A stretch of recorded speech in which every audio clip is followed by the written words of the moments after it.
ایک صحابی حضور کی خدمت میں حاضر ہوئے، عرابی تھے، دیہات کے رہنے والے تھے۔ انہوں نے حضور کی بارگاہ میں ایک بات عرض کی کہ حضور اسلام کے حکام تو بہت سارے ہیں، آج بھی اگر آپ دیکھیں تو کتابیں بھری پڑی ہیں۔ پھر حضور ارشاد فرماتے تھے، صحابہ اس کو سنتے تھے، محفوظ کرتے تھے، آگے بیان فرماتے تھے۔ ان کا بہت سارے احکام ہیں اسلام کے، میں ایک دیہاتی شخص ہوں، مجھے کوئی ایک بات ارشاد کر دیجئے جو میرے لیے کافی ہو۔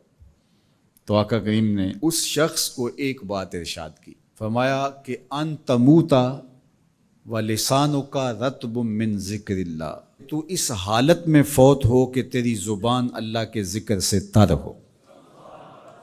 100 باتوں کی ایک بات ارشاد فرما دی، ان تموتا و لسانک رطب من ذکر اللہ، تو اس حالت میں انتقال کرے کہ تیری زبان اللہ کے ذکر سے تر ہو۔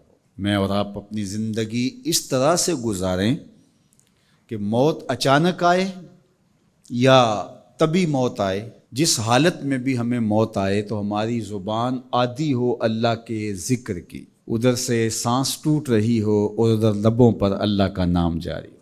جس شخص کا آخری کلمہ لا الہ الا اللہ ہوا، اللہ اس کو جنت میں داخل فرماتا ہے۔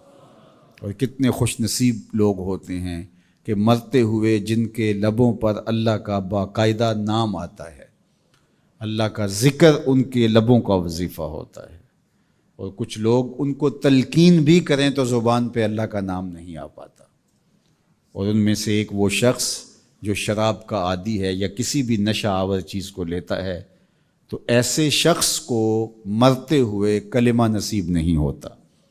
جو اس کو دنیا کے اوپر سزائیں دی جاتی ہیں، ان سزاؤں میں سے ایک سزا یہ ہے کہ مرتے ہوئے اس کے لبوں پہ کلمہ نہیں آتا۔ اور علماء نے یہ بھی لکھا ہے کہ جو بے نماز ہے، نماز نہیں پڑھتا، مرتے ہوئے اس کے لبوں پہ بھی کلمہ جاری نہیں ہوتا۔ اللہ اکبر۔ تو ایک جامع بات ارشاد کر دی کہ ان تموتا و لسانک رطب من ذکر اللہ، تو اس حالت میں فوت ہو کہ تیری زبان اللہ کے ذکر سے تر ہو۔ قرآن مجید میں ہمیں اللہ تعالیٰ نے یہ بھی حکم دیا ہے کہ مجھے یاد کرو، اور یہ بھی حکم دیا ہے کہ مجھے فراموش نہ کرو۔ وَلَا تَكُونُوا كَالَّذِينَ نَسُوا اللَّهَ فَأَنسَاهُمْ أَنفُسَهُمْ أُولَٰئِكَ هُمُ الْفَاسِقُونَ، ان لوگوں کی طرح نہ ہو جانا جنہوں نے اللہ کو فراموش کر دیا، اللہ کو بھول گئے۔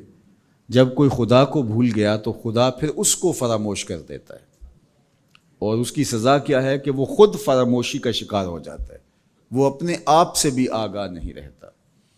تو ہمیں جو حکم دیا گیا وہ ہے اللہ کو یاد کرنے کا۔ تو یاد کرنے کا ایک مفہوم یہ ہے کہ اللہ جل شانہ کی اطاعت کی جائے، اس کی فرما برداری کی جائے، اس کے احکام پر عمل پیرا ہوا جائے، نہ یہ ہے کہ اس کے احکام کو فراموش کر دیا جائے۔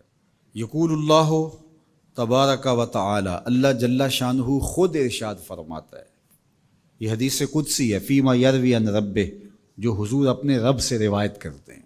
اللہ جل شانہ کیا ارشاد فرماتا ہے، سنیے، انا عند ظن عبدی بی، میرا بندہ میرے بارے جو گمان کرتا ہے میں ایسے ہی معاملہ کرتا ہوں، یعنی بندے کو میرے سے جو گمان ہے تو میں اس کے مطابق معاملت فرماتا ہوں۔ وَأَنَا مَعَهُ إِذَا ذَكَرَنِي، اور جب وہ مجھے یاد کرتا ہے میں اس کے ساتھ ہی ہوتا ہوں۔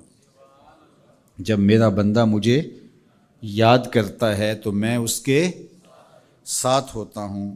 فَإِذَا ذَكَرَنِي فِي نَفْسِهِ ذَكَرْتُهُ فِي نَفْسِي، جب وہ مجھے اپنے دل میں یاد کرتا ہے تو میں بھی اسے اکیلے یاد کرتا ہوں۔ کتنی بڑی بات ہے کہ کسی کو رب یاد کرے، اللہ اکبر۔ کہا جب وہ اکیلے مجھے یاد کرتا ہے تو میں بھی اس کو اکیلے یاد کرتا ہوں۔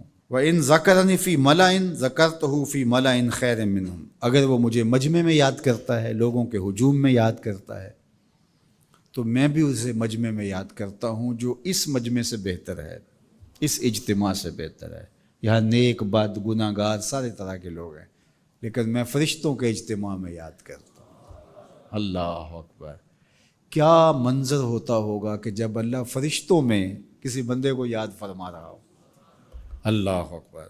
اور ایک حدیث میں جو ہے وہ اس کے پھر آگے لفظ جو ہے یہ ہیں، میرا بندہ میری طرف اگر ایک بالشت چل کے آتا ہے تو میں ایک ذرا آتا ہوں، اور میرا بندہ میری طرف اگر 1 قدم آتا ہے 70 قدم آتا ہوں، اور اگر میرا بندہ میری طرف چل کر آتا ہے اتیت ہو ہر والا، میری رحمتیں دوڑ کے استقبال کرتی.